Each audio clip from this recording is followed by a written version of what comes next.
तो देखें, यहाँ पर बताया है कि विटामिन हमें बहुत अल्प मात्रा में आवश्यक होती है। अल्प मात्रा में इनकी आवश्यकता होती है। विटामिन ए की बात कर रहे हैं। ये यहाँ पे दे रखी हैं सारी विटामिन कौन कौन सी हैं। एक बी कॉम्प्लेक्स होता है, ठीक है। तो ये विटामिन ए से स्टार्ट करते हैं।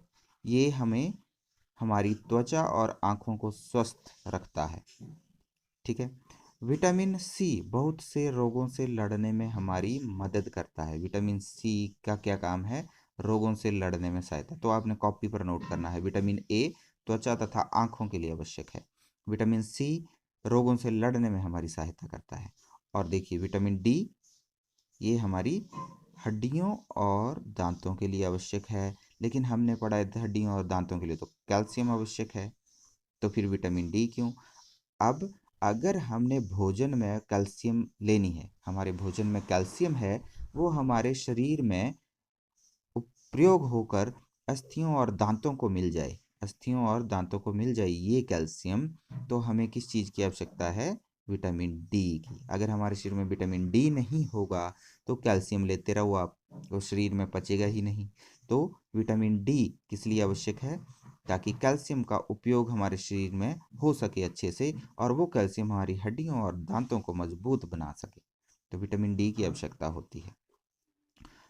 तो विभिन्न विटामिनों से भरपूर भोजन चित्र 2.6 से 2.9 में दिए हुए हैं। तो यहाँ पर आपको दिए हैं कि कौन कौन 2.6 कहाँ पर है, ये देखिए, ये 2.6 है। ये विटामिन ए से भरपूर भोजन है। ये विटामिन बी से भरपूर है। यहाँ पर विटामिन सी, ये विटामिन सी खट्टे पदार्थ सारे विटामिन सी, अंडा, दूध, मछली, मांस, ये विटामिन डी इनसे भी मिलता है। और एक खास बात, विटामिन डी जो है, ये हमें विटामिन डी जो है वो हमें धूप से भी मिलती है। धूप, सूर्य के प्रकाश से भी मिलती है।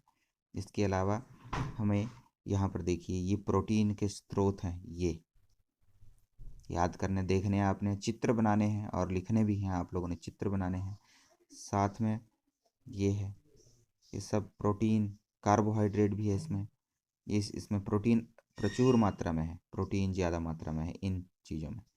तो ये सब आपने पढ़ना है, यहाँ तक ही पढ़ना है, ज़्यादा नहीं पढ़ना है आपने, यहाँ तक काफ़ी है। इसके आगे हम कल पढ़ेंगे, जो हम बाकी के खनिज के बारे में पढ़ेंगे कि खनिज कहाँ है हमारे भोजन में।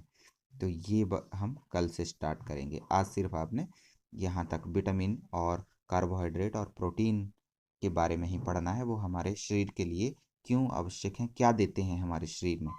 अच्छा, प्रोटीन की बात भी रह गई अभी। प्रोटीन जो है वो हमारे शरीर की वृद्धि तथा स्वस्थ रहने के लिए आवश्यक है। ये तो हमने पढ़ा ही नहीं, इसको भी अच्छे से समझना है, प्रोटीन का क्या कार्य है। और प्रोटीन युक्त भोजन को हम शरीर वर्धक भोजन कहते हैं। हमारा शरीर बढ़ता है, हम छोटे से बड़े होते हैं, हमारे मसल्स बढ़ते हैं, तो हमें किस चीज़ की आवश्यकता होती है? प्रोटीन की। बिना प्रोटीन के आपका शरीर ग्रो नहीं कर पाएगा अच्छे से। यहाँ तक कि आपको आपके शरीर में जो रोगों से लड़ने की क्षमता है, स्वस्थ रहने की क्षमता है, वो कम हो जाएगी। तो स्वस्थ रखने में और वृद्धि करने में प्रोटीन हमारी सहायता करता है। तो प्रोटीन युक्त भोजन को क्या कहते हैं, ये आपने याद रखना है। उसी प्रकार कार्बोहाइड्रेट और वसा युक्त भोजन को हम क्या कहते हैं?